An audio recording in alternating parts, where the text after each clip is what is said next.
Hello and welcome on today's podcast. I am joined with Philip Carr-Gomm.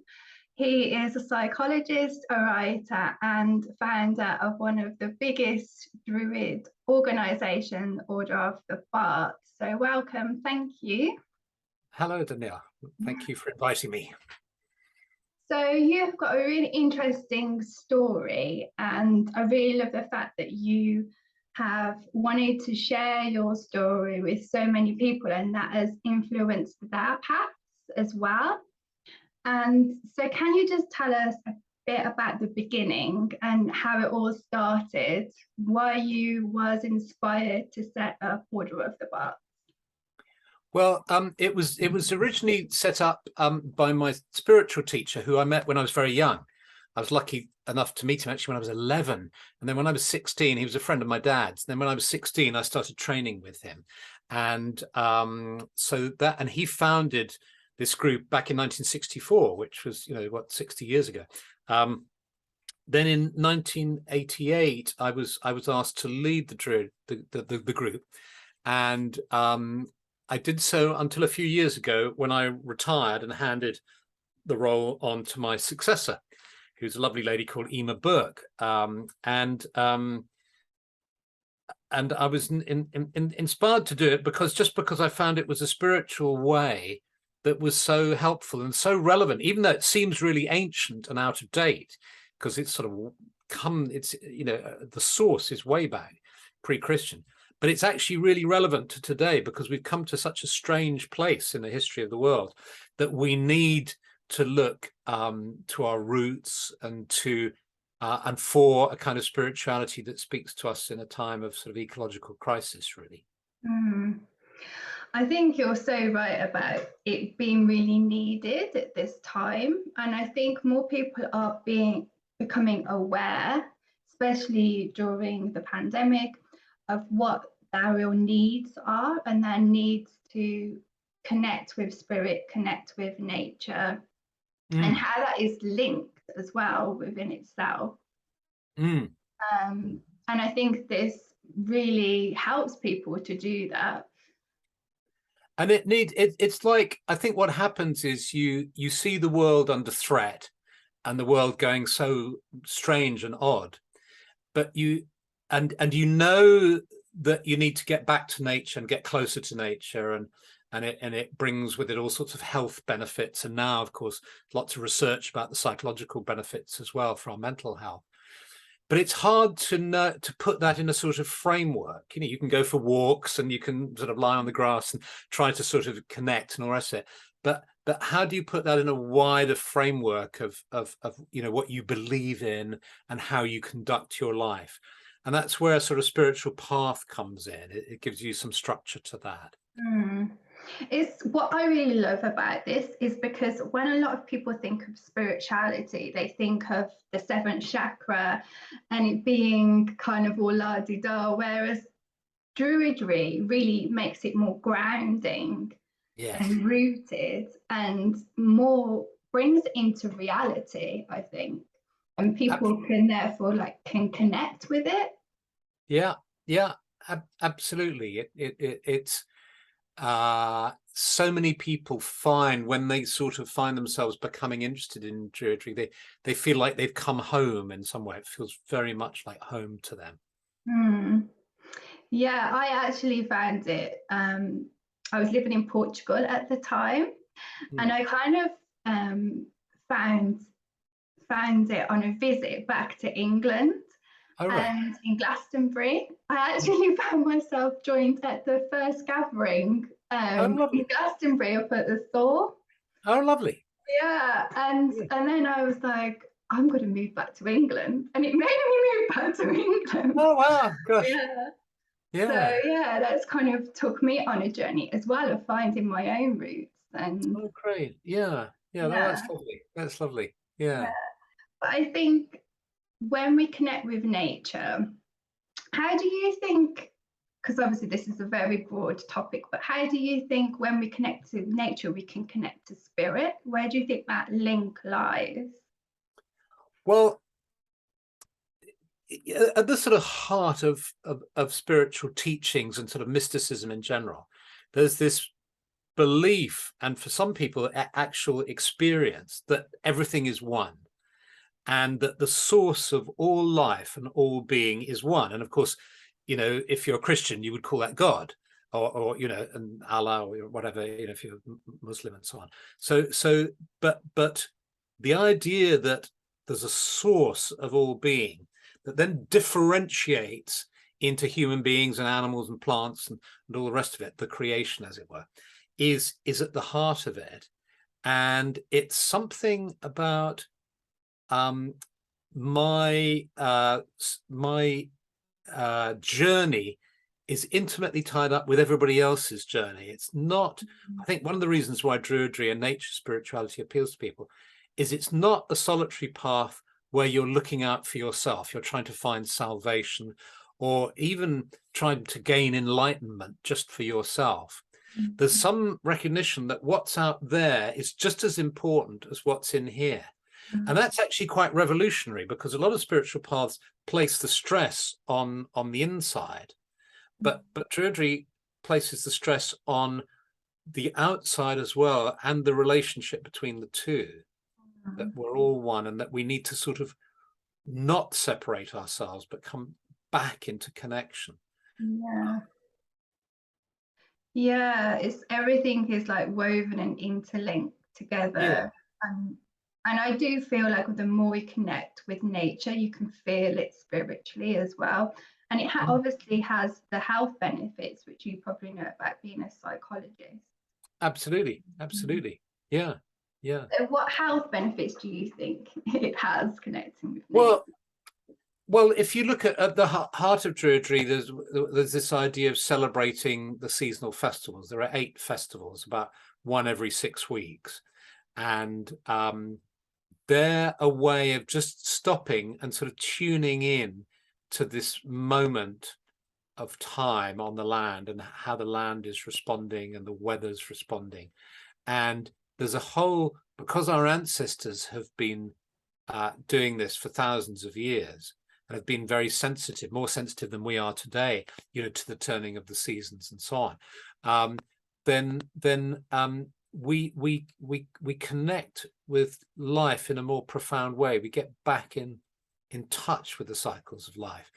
So in a spiritual way, I think it's really powerful. In a sort of mental health way, I mean, a number of people have written about it. I've just received a book today, actually, by a lovely lady that I met in Exeter called Jennifer Lane, who's written a book called The Wheel, a witch's path back to the ancient self. And it's the same thing, because in Wicca or witchcraft, they use the same idea of 8 festivals. So it's the same as in Druidry. And she, at a very difficult period of her life, started to follow the 8-fold path that Druids follow. And that brought her back together again. And so she wrote about it in a very personal way. And a couple of other people have written books recently about this too. So I think that's one of the key ways that Druidry can help with mental health, because one of the big features of mental ill health is a feeling of separation. That's why COVID triggered a lot of mental health issues for people, because suddenly you were separated, you were away from it. And as soon as you feel separated from anything, you start, like if you have a partner and then you have a row or something happens and you feel like, oh, we're not on the same page. I feel separate from him, and I don't feel one with him or her anymore. It's incredibly uncomfortable feeling. It's miserable, actually. Same thing with your parents or your family. If something cuts the connection, it's painful. And so part of the sort of way back to wholeness is about reconnecting. And sometimes you can't reconnect to a partner, friend. You have to split up, or you can't, reconnect to your family because there's just too much has happened, or it's been traumatic or whatever. So it's not necessarily about making those sort of physical reconnections, but it's about the general path of reconnecting. And nature, reconnecting with nature is such a healing process as a result. And I think as well, because nature's always been there, it's reliable. So it's like something that's never going to go away unless we destroy it. But yeah, it's that kind of it makes us feel almost like homely, because it's like sitting under a tree. You know, druids love trees, and in fact the word druid means sort of forest sage, someone with a sort of wisdom of the forest. And so trees are incredibly important to druids. And there's sort of, you know, nothing like, you know, when you sit under a lovely tree on a sort of summer's afternoon, there's such a feeling of coming home. And so in the little meditations I do, you know, I do a thing called Tea with a Druid on Monday nights on YouTube, you know, and just chat for 10 minutes and then do a little meditation. And I almost always do a meditation of just sitting under a tree, coming into, say, in a clearing and sitting by a tree and just feeling the roots beneath you and the branches above you, and it's so sort of calming and centering. Yeah, and I think as well, when you feel safe and secure, your nervous system becomes more regulated. Totally. Yeah, which I think probably helps as well, because I think in today's culture we are fed so much information that no one knows the answers to. So it's like which is making our nervous system it's like disrupting our nervous system. Sure. So it's like finding things like this really helps people regulate their nervous system, feel calmer, and absolutely. Yeah. Can you just probably should have mentioned this at the beginning, but can you just explain to people that have never heard of Ovates and Druids before what that means? Oh, okay. OBOD is the acronym for the Order of Bards, Ovates and Druids. And the Druid spirituality or teachings are sort of divided into three schools, really. So there's the Bardic School, and the Bard is the creative person, and it speaks to the part of you that wants to be creative, who wants to sing and to tell stories and just, or be creative in cooking and living, and you know, and so when you start to study Druidry, you start to work in ways that hopefully unleash your creativity, so you can become creative in the world. And there's a lovely concept within that of Arwen, which is divine inspiration, that you can, and the point of the meditations and the Druid work is to sort of attract this flow of divine inspiration so that you can be more creative. So then, and then there's the Ovates, are the healers and the people who work with divination and oracles. And you might have seen the Druid Animal Oracle and the Druid Plant Oracle, which, you know, which works with those ideas. And that's because so many, you know, that's the school in Druidism that teaches us about the sort of the mysteries that lie beyond the everyday, you know, and how to sort of access those currents, which is where the idea of oracles, that you can maybe peer, you can get intimations from the future, or so on. And then the third school is the sort of Druid school proper, as it were, where you learn, you know, ceremonies and how to conduct weddings and funerals and baby namings and blessings, and, you know, run groups and take some kind of role of responsibility in the world. That's roughly how it works. So that's what OBOD stands for. Yeah, I really love that. I think each aspect is like super important. Would you say the Druids were like teachers? Well, yeah, the way I look at it, if you think of the words singer, shaman, sage, so, and it's like inside each of us there's a singer, there's somebody who wants to sing their song, and that may be literal, it may be literally sing it, or it may be metaphorical. It may mean write your book or create your company, or you know, do your thing in the world. It's that the creative stuff, the singer. And then the shaman is the person who wants to go beneath the surface and to heal and to connect with other sources of power and energy in the world. And then so that's the Ovate. And then the Druid is the sage, the kind of wise person. So I think in each of us there's a bard, ovate, and a druid. There's a singer, somebody wants to release that creative self, There's also the ovate, the person who wants to, you know, gaze into the mysteries and, you know, really get to know the sort of subtle energies that exist and so on. But there's also the person who just wants to be wise. You know, we'd all like to be wise, wouldn't we? You know, so when a friend comes round with a trouble and sits at the kitchen table and says, you know, they're distressed or upset or unwell or whatever it is, you know, we all, I think it's natural to want to be wise and to give helpful advice and you know, so they're all inside us, really, you know. So the course that OBOD runs, the course that we do, is really about how can we trigger these three inner aspects of ourselves? How can we optimize them within ourselves as individuals? Yeah. And how did it, I know this is a long history behind this, but how long ago would you say Druids began? Well, you're talking about, you have to go way back to before the Christian era.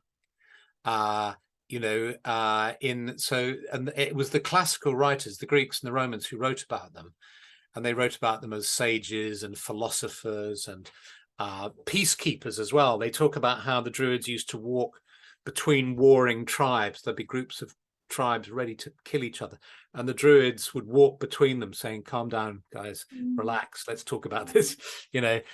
So they were peacekeepers. And so that's thousands of years ago. That's sort of 3,000, 4,000, 5,000 years ago.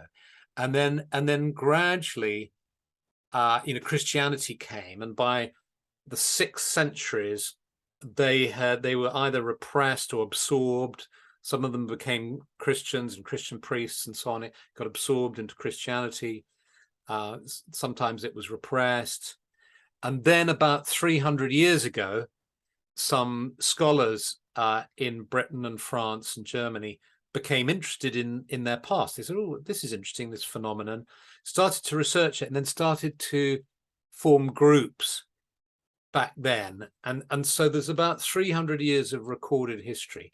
And that's what OBOD grows out of, is those 300 years of history inspired by prehistory. Yeah. It's so fascinating, I think, because to me, if something has lasted this long throughout history, there's a reason for that, you know. It's quite potent. It is almost magical. Yeah, absolutely. So what are you working on at this present time? Well, because I trained as a psychologist and a psychotherapist, my interest in spirituality is kind of married to my interest in psychology. They're all related because they interact, overlap. And I'm particularly interested at the moment in insomnia, in sleep difficulties, because it's the one area in psychology. A lot of the mental health problems in psychology are really quite hard to deal with. If you think of depression, PTSD, schizophrenia, and so on, you know, the big problems, they're really quite difficult to help with, and the medications that have been developed aren't particularly effective, and so on and so on and so on. So, and there are lots of disputes around how to deal with them and different methods and so on. Insomnia is something that affects over a third of the adult population, and it's very common, and it's one of those things that you can actually help with. There aren't masses of conflicting theories about how it's caused and how to treat it. There's the mainstream medical approach, which I've trained in, and in CBT, psychological approach, I should say, which I've trained in, and then there's a spiritual alternative approach, and I've put the two together to make what's called an integrative approach. You know, they talk about integrative medicine is when you take alternative therapies like, you know, aromatherapy and Reiki and all that, but you also take conventional sort of Western medical approaches when you kind of put them together. You know, they don't have to be sort of separate factions that never meet. Can bring them together. Insomnia is a lovely example of how you can bring them together. So I've been working on a book that's being published next year, which just says that. It says let's take the evidence-based scientific approaches to helping you with insomnia, but let's take the ones that don't have the evidence base because the research hasn't been done because it's very expensive, like yoga nidra, hypnotherapy, and so on. Let's take this and let's see what happens if we put them together.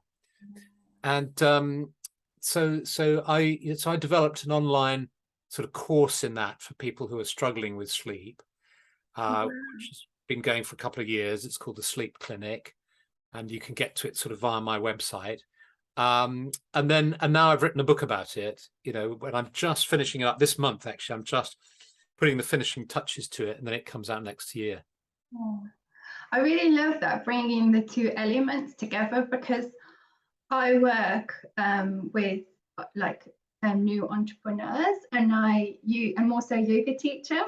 So I use like my yoga teaching with my business and bring both together. And I kind of see it as like the feminine and the masculine coming together, because like what we've learned today, I'd say, is very much like a masculine kind of way of thinking. And I'd say like maybe spirituality is a bit more feminine. And it's bringing those two aspects together. Yeah, that's, I mean, for instance, if you look at that, that's a nice idea, actually, because if you look at the psychological way of treating insomnia, it's CBT, cognitive behavioral therapy, and it's very masculine, if you like. It's quite tough. A lot of people find it tough because it involves for instance, one of the key ideas is if you're not asleep within 15 minutes, get out of bed. Which is brutal for lots of people. The idea is you've got to create a really strong bond between your being in bed and asleep. So your brain is going, bed, sleep, bed, sleep, bed, sleep. And if you read books or you toss and turn or you watch the telly in bed, your brain doesn't have that strong association. That's the logic behind it. But a lot of people find that tough. And I've turned that around, and I've said, every one of us has a room in our house that's dedicated to changing consciousness. And you can imagine showing somebody into your place and you say, I've got a room dedicated, it's just for changing consciousness. And your friend would look at you as if you're a bit strange. And they'd say, well, what's in the room?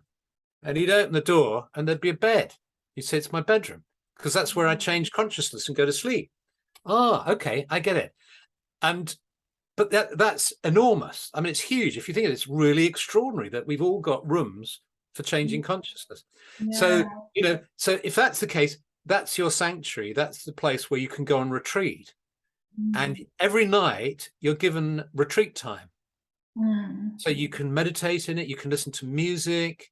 You can, if you're not asleep, you can, you can do that. You can listen to meditations. You can do yoga. You can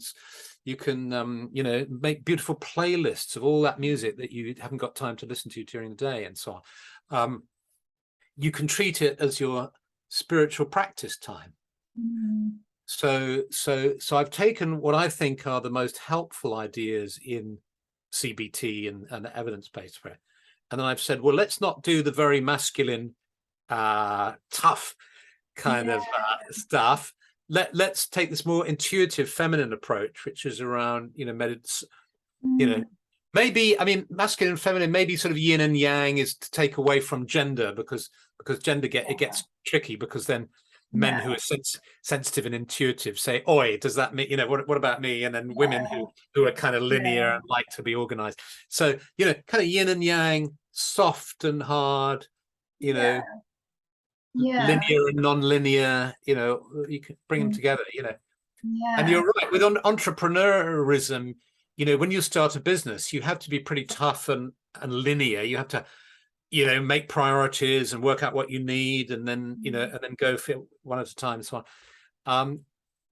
But the idea of my understanding of kind of holistic entrepreneurism is you take that, and into that you bring a kind of spiritual awareness and a kind of gentleness and intuitive ability that is the sort of soft skills in it. Exactly, you've hit the nail on the head there. But I think that's amazing how kind of that approach can be used in so many different aspects of life. Like I'm using it in business, you can use it in psychology, Mm. and maybe that is kind of the answer, like bringing those two elements, like the yin and the yang, together, and Absolutely. it's more balanced, I guess. Yeah, absolutely. Yeah, no, I think you're right. You're right. Yeah. Oh, well, thank you so much for joining me. If Pleasure. people want to listen to your Monday chats, how do they find you?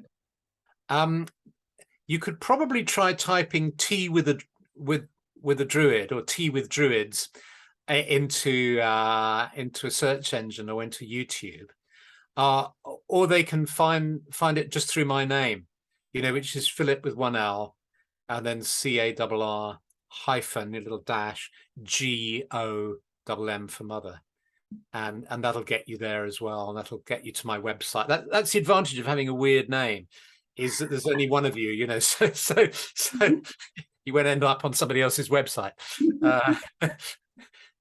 Oh, thank you so much for speaking to me today. I really appreciate it. And pleasure. Well, I'm thank you. sure you have like a wealth of wisdom that you can share with people if they want to connect with you. Thank you, Danielle. Pleasure.